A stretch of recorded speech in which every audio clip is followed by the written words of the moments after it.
కాకినాడ జిల్లా జగ్గంపేటలో శ్రీ రాజమ్మ తల్లి జాతర మహోత్సవాన్ని అంగరంగ వైభవంగా నిర్వహించారు.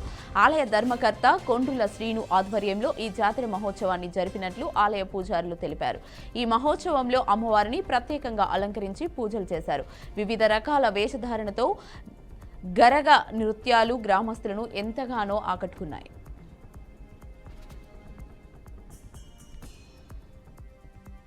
నల్గొండ జిల్లా దామరచెల్రలోని యాదాద్రి పవర్ ప్లాంట్లో భారీ అగ్ని ప్రమాదం జరిగింది. పవర్ ప్లాంట్ మొదటి యూనిట్లో ఆయిల్ లీక్ అవడంతో ప్రమాదవశాత్తు మంటలు చెలరేగాయి. అదే సమయంలో కింద వెల్డింగ్ చేస్తుండగా మంటలు అంటుకున్నాయి. క్రమంగా అవి యూనిట్ మొత్తానికి వ్యాపించడంతో పెద్ద ఎత్తున అగ్ని కీలకంగా ఎగిసిపడింది.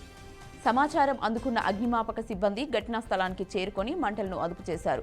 సకాలంలో మంటలను ఆర్పివేయడంతో పెను ప్రమాదం తప్పింది. ఈ ఘటనతో 600 మెగావాట్ల విద్యుత్ ఉత్పత్తి నిలిచిపోయింది.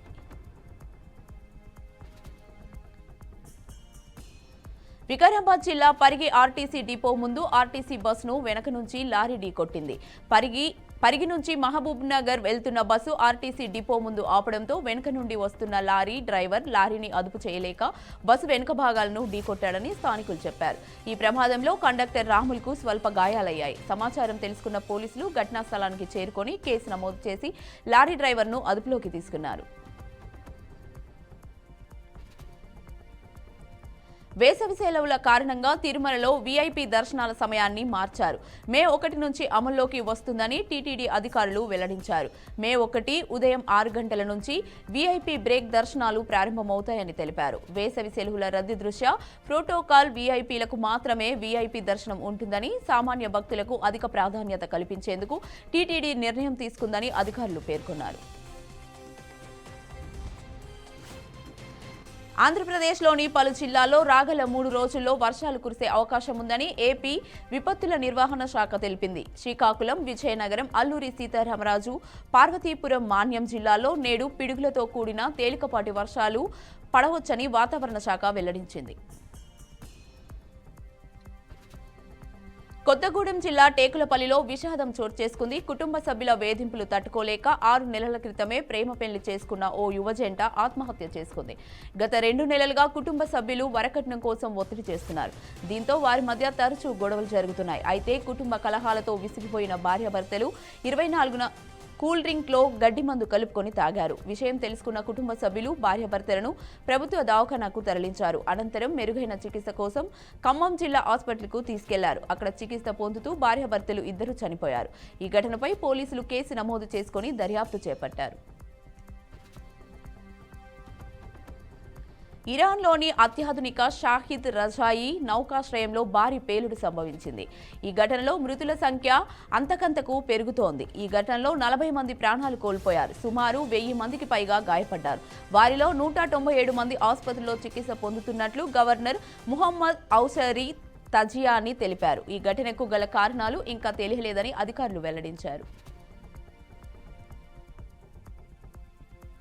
పహల్గామ్ ఉగ్రదాడిని తమ దేశానికి ముడిపెడుతూ భారత్ చేస్తున్న ఆరోపణలను లండన్లోని పాక్ సంతతి పౌరులు ఖండించారు. భారత హైకమిషన్ ముందు నిరసన చేపట్టారు. సుమారు 60 మంది పాక్ జెండాలు చేతబట్టి భారత వ్యతిరేక నినాదాలు చేశారు. ఈ విషయం తెలుసుకున్న ప్రవాస భారతీయులు వందలాది మంది అక్కడికి చేరుకొని భారీ త్రివర్ణ పతాకాన్ని ప్రదర్శించారు. లౌడ్ స్పీకర్ల ద్వారా పాకిస్తానీ నిరసనకారుల గొంతును అణిచివేస్తూ భారతీయ మద్దతుదారులు దేశభక్తి గీతాలు ఆలపించారు. జై శ్రీరామ్, వందే మాతరం, భారత్ మాతాకి జై అనే నినాదాలతో ఆ ప్రాంతాన్ని హోరెత్తించారు. దీంతో ఇరు వర్గాల మధ్య ఘర్షణను నివారించేందుకు పోలీసులు బారికేడ్లను ఏర్పాటు చేశారు. పహల్గామ్ ఉగ్రదాడి తర్వాత దాయాది పాకిస్తాన్పై భారత ప్రభుత్వం కఠిన అంశాలను విధించింది.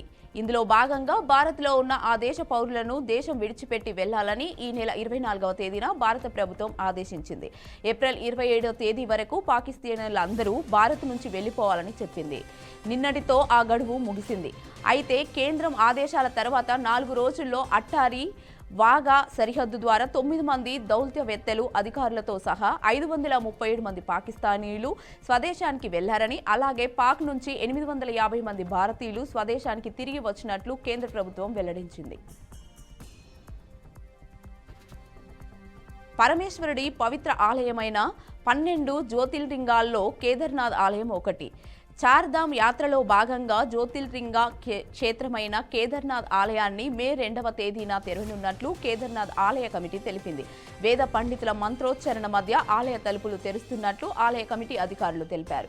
ఏటా దేశంలోని వివిధ ప్రాంతాల నుంచి లక్షల మంది భక్తులు కేదార్నాథ్కు చేరుకొని పరమేశ్వరుని దర్శించుకుంటారన్నారు. అందులో భాగంగా ఆలయాన్ని పూలతో సర్వాంగ సుందరంగా అలంకరించినట్లు ఆలయ అధికారులు వెల్లడించారు. పహల్గాం ఉగ్రదాడి అనంతరం పాకిస్తాన్పై తీవ్ర చర్యలు తీసుకుంటున్న భారత్ ప్రభుత్వం మరో కీలక నిర్ణయం తీసుకుంది. హోం మంత్రిత్వ శాఖ సిఫారసుతో పాకిస్తాన్కు చెందిన 16 యూట్యూబ్ ఛానళ్లను నిషేధించింది. 16 యూట్యూబ్ ఛానళ్లకి కలిపి మొత్తం 6,03,00,000 మంది సబ్స్క్రైబర్స్ ఉన్నారని భారత ప్రభుత్వం తెలిపింది. పహల్గాం దాడి తర్వాత ఈ ఛానళ్లు భారత్పై విషం కక్కుతున్నాయని, రెచ్చగొట్టేలా తప్పుడు వార్తలు ప్రసారం చేస్తున్నాయన్న కారణంతో ప్రభుత్వం ఈ నిర్ణయం తీసుకున్నట్లు వెల్లడించింది. హైదరాబాద్ కండ్లకోయ గ్రామంలో విద్యుత్ షాక్ తగిలి ఓ వ్యక్తి అక్కడికక్కడే మృతి చెందిన ఘటన చోటు చేసుకుంది. యూసఫ్గూడకు చెందిన సునీల్ అనే వ్యక్తి 22 kV విద్యుత్ టవర్పై మరమ్మతులు చేస్తున్నాడు. విద్యుత్ మరమ్మతులు చేస్తున్న సమయంలో విద్యుత్ అధికారులు పవర్ ఆన్ చేశారు. అదే సమయంలో విద్యుత్ షాక్ తగిలి సునీల్ అక్కడికక్కడే మృతి చెందినట్లు స్థానికులు చెప్పారు. విద్యుత్ అధికారుల నిర్లక్ష్యం వల్లే సునీల్ మృతి చెందాడని స్థానికులు ఆరోపించారు. ఘటనా స్థలానికి చేరుకున్న పోలీసులు కేసు నమోదు చేసుకుని దర్యాప్తు చేపట్టారు. పహల్గాం ఉగ్రదాడి తర్వాత భారత్ పాక్ దేశాల మధ్య ఉద్రిక్తతలు పెరిగిన నేపథ్యంలో తమకు ఎలాంటి సమాచారం ఇవ్వకుండా జీలం నదిలోకి భారత్ అకస్మాత్తుగా నీటిని విడుదల చేసిందని పాక్ ఆరోపించింది. పాక్ ఆక్రమిత కాశ్మీర్లో ముజాఫాయిదార్ వద్ద జీలం నదిలో నీటి మట్టాలు అకస్మాత్తుగా పెరిగాయని పేర్కొంది. దీనికి భారతదేశమే కారణమని ఆరోపించింది. ముజాఫరాబాద్కు దాదాపు 40 కిలోమీటర్ల దూరంలో జీలం నది ఒడ్డున ఉన్న హట్టియాన్ బలా అనే ప్రాంతంలో స్థానిక అధికారులు నీటి అత్యవసర స్థితిని ప్రకటించారు. మసీదుల్లో ప్రకటనల ద్వారా స్థానిక ప్రజలను హెచ్చరించారు. నెల్లూరు జిల్లా బుచ్చిరెడ్డిపాలెం శాంతినగర్లో నారాయణ హాస్పిటల్ సహకారంతో ఉచిత వైద్య శిబిరం ఏర్పాటు చేశారు. ఈ కార్యక్రమానికి ముఖ్య అతిథులుగా ఎమ్మెల్యే వేమిరెడ్డి ప్రశాంత్ రెడ్డి, చైర్పర్సన్ మోల్రా సుప్రజ మురళి హాజరై వైద్య శిబిరాన్ని ప్రారంభించారు. అనంతరం వైద్యులు రోగులకు వైద్య పరీక్షలు నిర్వహించారు. ఎమ్మెల్యే చొరవతో ఉచిత వైద్య శిబిరం ఏర్పాటు చేయడం సంతోషంగా ఉందని చైర్పర్సన్ మోర్లె సుప్రజ మురళి అన్నారు. పేద ప్రజలకు మెరుగైన వైద్యం అందించేందుకే ఉచిత వైద్య శిబిరాన్ని ఏర్పాటు చేశామని తెలిపారు. హనుమకొండ జిల్లా భీమరదేవరపల్లి మండలం గట్ల నర్సింగాపూర్లోని 33/11 విద్యుత్ ఉప కేంద్రానికి మంత్రి పొన్నం ప్రభాకర్ శంకుస్థాపన చేశారు. ఈ కార్యక్రమంలో కలెక్టర్ ప్రావీణ్య, ఎన్పీడీఎల్ సీఎండీ వరుణ్ పలువురు పాల్గొన్నారు. 2.14 కోట్లతో విద్యుత్ ఉప కేంద్రానికి శంకుస్థాపన చేశామని పొన్నం అన్నారు. దీని ద్వారా మెరుగైన విద్యుత్ అందుతుందని, రైతులకు ఎలాంటి ఇబ్బందులు లేకుండా ఉండడానికి ఏర్పాటు చేశామన్నారు.